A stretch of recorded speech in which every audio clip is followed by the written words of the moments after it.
la philo s'est passée. De même, la vie, ça va. En plus, Le bonheur se mérite-t-il? La conscience est-elle le propre de l'homme? Démontrer est-ce convaincre? Voici quelques exemples des sujets proposés aux 3800 candidats ce matin. 4 heures, c'est le temps imparti pour cette première épreuve de philosophie, redoutée par beaucoup. J'ai quand même essayé parce que la philosophie c'est compliqué quand même. ouais, c'est pas ta matière de prédilection. Non, c'est pas ma matière de prédilection, non, non. Et ce qui était le plus dur en vrai, la philo, c'est ce que je trouve le plus dur parce que je ne comprenais vraiment rien et je pense pour la suite ça va bien se passer. Je pense que j'ai fait ce qu'il fallait, mais bon, en philo c'est toujours compliqué. Des fois on a l'impression d'avoir fait le bon truc et en fait on se tape une sale note. Donc La philosophie, une épreuve incontournable du bac. Et surtout, une question de stratégie. Pour la passer, à chacun sa technique. Je sais pas, j'ai fini en 2h30, un truc comme ça. Et après, je suis resté quand même pour me relire tout ça parce que c'est important, nos profs nous ont dit qu'il fallait bien se relire. Donc je me suis relu. Non, j'ai cité plein d'auteurs parce que c'est ce que nos profs nous ont demandé. Et j'espère que je vais avoir une bonne note.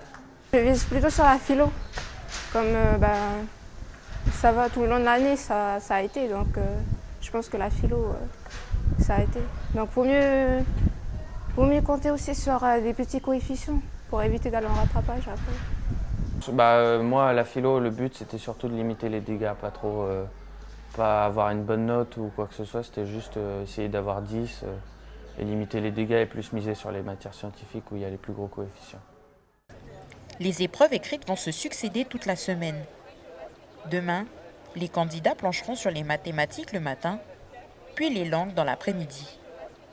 Les premiers résultats devraient être connus dès le 11 décembre.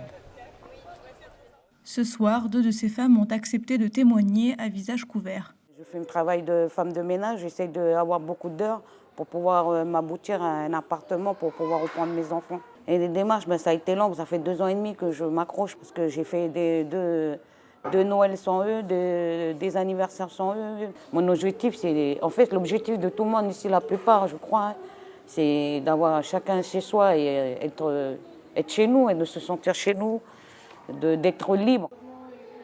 J'ai envie d'avoir une maison pour moi et ma fille, quoi. Faire notre petite vie à nous deux. Du coup, oui, on a fait les papiers, mais le problème, c'est que j'ai pas assez d'horaire, c'est ça. J'ai réussi à trouver, là, j'ai un travail, là. J'ai un bon patron, mais le problème, c'est que, voilà, je travaille pas tous les jours.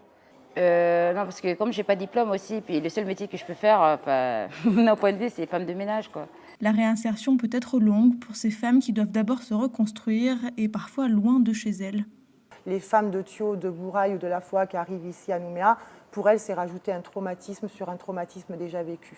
On doit la déplacer et l'amener sur Nouméa pour un mode de vie qui finalement n'est pas le sien, parce qu'au final, ça aboutit généralement pas quand même sur une insertion en ville avec un travail et un logement en autonomie. Mais ça serait bien de développer peut-être des structures sur les communes qui sont un peu loin. En 2018, 1233 plaintes ont été déposées en zone police. C'est autant que dans les Yvelines, qui comptent 1,7 million d'habitants.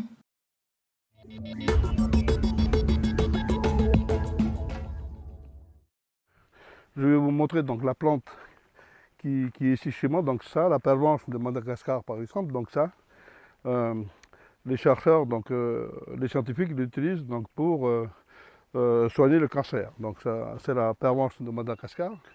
C'est là où on parle de biopiraterie parce qu'ils se font de l'argent sur ça. Et les gens qui ont la connaissance autochtone, on les paye tout simplement pour faire la cueillette des fleurs. La biopiraterie, c'est exploiter la connaissance des plantes médicinales de nos anciens pour soigner les maladies chez nous au Kanak, quoi. On a un exemple concret aujourd'hui sur Yaté par rapport au bancoulier. La professionnelle qui exploite ça aujourd'hui, a marché dans la tribu, a pris les connaissances de la tribu, et c'est de là qu'elle a fait son produit. Mais c'est suivant la connaissance tribale, quoi. Et c'est là où on n'est pas.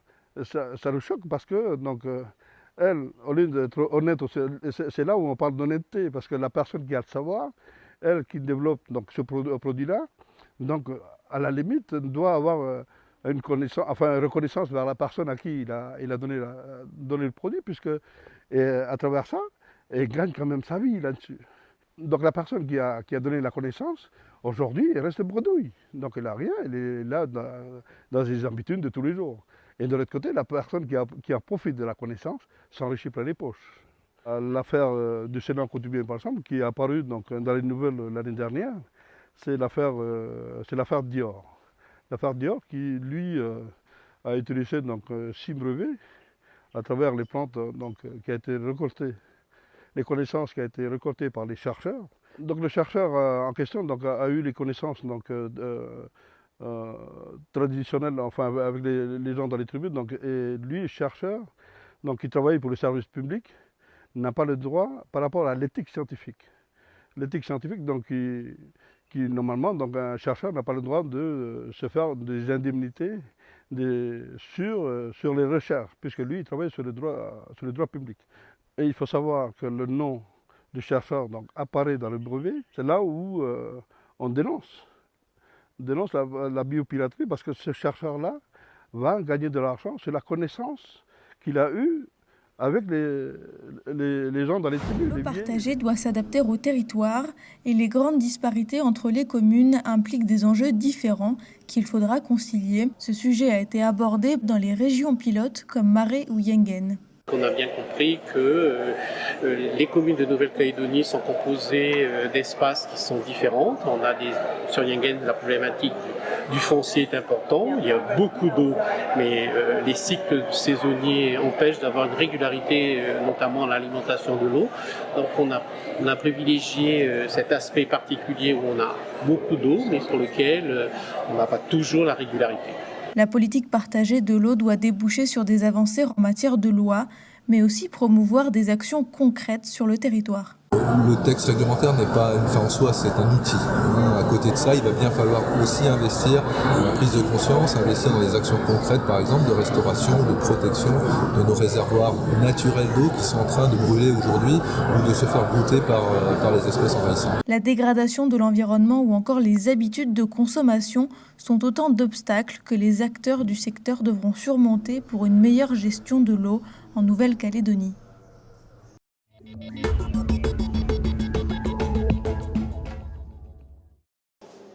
Voilà, j'ai la main sur la...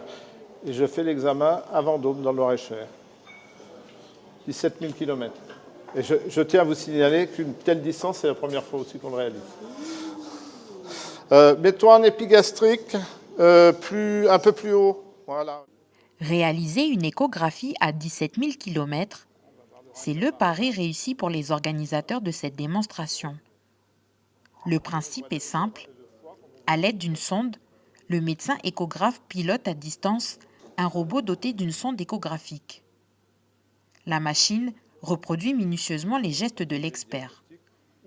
Quand on fait une échographie, on a besoin de faire des tout petits mouvements pour faire son diagnostic. Et sans ça, on ne peut pas faire un diagnostic échographique sérieux. C'est pour cela qu'il fallait avoir recours à la robotique pour pouvoir avoir de l'échographie à distance. Après, on va travailler en temps réel et on va travailler en visioconférence pour humaniser le système, pour pouvoir communiquer avec notre assistant et puis pour pouvoir parler avec notre patient. Facile à mettre en œuvre, performant, peu coûteux et non irradiant, l'échographie est l'examen d'imagerie le plus pratiqué au monde. Ce nouveau procédé technologique s'avère donc intéressant pour l'ensemble des disciplines médicales au pays. On peut également, en déployant uniquement le côté patient qui est derrière moi dans d'autres secteurs, comme les îles, comme d'autres établissements de santé, piloter tous ces appareils à partir d'une seule station expert, ce qui limite les coûts, ce qui peut limiter aussi le coût des évasanes, ce qui peut limiter le coût des déplacements des médecins pour faire des contrôles qui peuvent être faits à distance. Ce dispositif d'e-santé est une exclusivité pour la Calédonie, mais aussi pour la région Asie-Pacifique. 20 millions, c'est le coût de ce système. C'est vrai qu'en termes de couverture, d'accès aux soins, ça permettrait à toute la population de pouvoir bénéficier de consultations. Bon, il semblerait qu'en termes de maîtrise des coûts, ça pourrait être un dispositif intéressant, pourquoi pas. Mais en tout cas, aujourd'hui, il faut faire l'étude. Cette technologie est le fruit de 15 années de recherche et développement. À l'époque, l'objectif premier était de permettre la réalisation d'échographies sur des astronautes dans l'espace.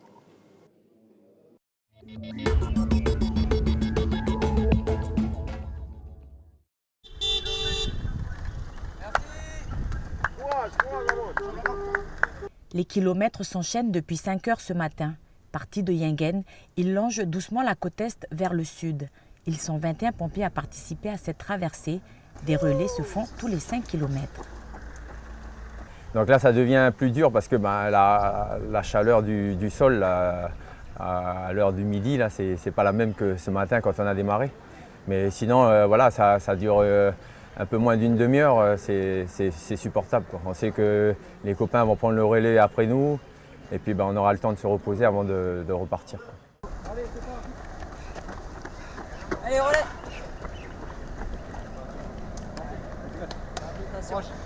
Sur chaque commune, les pompiers rejoignent la course. Quelques foulées sont partagées selon les disponibilités de chacun. Un défi sportif en faveur du Téléthon. Au lycée de Poigny-Mé, une belle surprise attendait les soldats du feu. En une matinée, on a réussi à récolter 21 000 francs pour le Téléthon et qu'on va remettre aux pompiers qui vont passer là ce matin. Il y a eu des dons de la part des élèves, du personnel et des professeurs. Voilà une petite aide pour le Téléthon.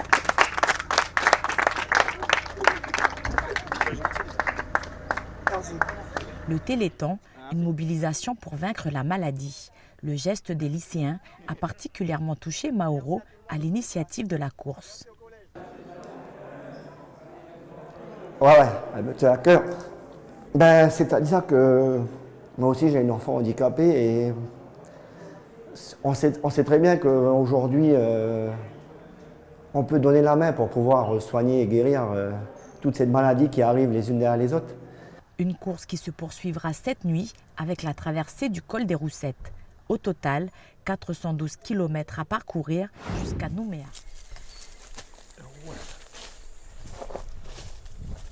Nazer est producteur d'ananas et adhérent chez l'association Waukesha depuis plus de 10 ans.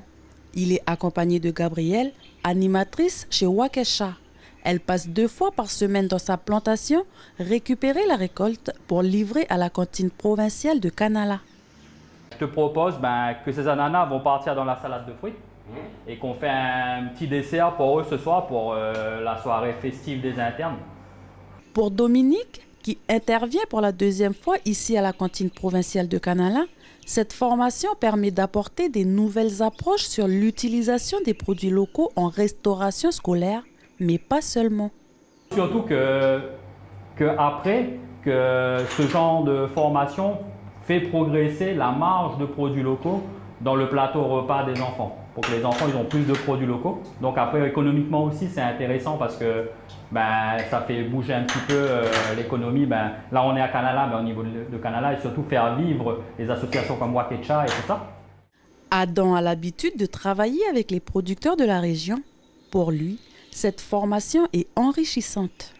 Par rapport à ma façon de travailler avec mon équipe, c'est très satisfaisant. Je suis très content parce qu'il apporte des nouvelles techniques par rapport à l'alimentation. Comme tu dis, on a l'habitude de faire dans nos tribus, mais il apporte un plus pour améliorer, pour donner du goût. Ça change et puis ça fait que les enfants, ils apprécient quoi. Ils connaissent pas qu'on peut faire des recettes aussi. Et même moi, même nous, qui travaillons ces produits locaux là. Ravi de cette formation, Adam compte davantage valoriser les produits de sa région dans 700 menus qu'il fournit chaque jour aux cantines scolaires de Kanala et Kwawa.